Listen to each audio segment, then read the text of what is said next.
You know, it is a very complicated issue. It is a very complicated issue because where land is concerned and boundaries are concerned, these are issues of strong sentiment. They may have a strategic value also. There's a lot of history involved in it. There's a lot of politics involved in it. So it is not that people have not tried to settle this issue.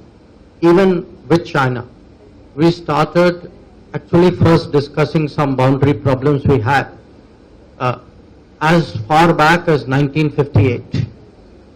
So, I mean, just think to yourself, I mean, it is almost more than 60 years since we've been discussing the boundary. Now, what we had managed to do was at least ensure that while we are trying to negotiate, that the boundary is stable.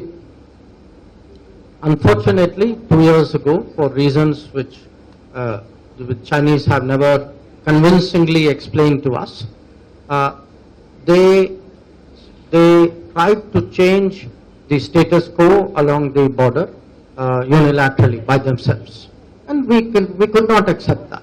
So when their troops came, our troops also went to those border areas, and you all know 2 years ago we actually had a clash at Galwan where many Indian soldiers, some Chinese soldiers also died.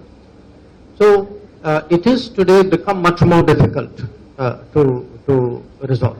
But would we like to resolve it? Yes. But we would like to resolve it on terms that are fair, that are equitable, that do justice to our claims. And that is something which we have mutually agreed. We cannot resolve it by having one country say that this is the solution and for us to accept it. That we will never accept.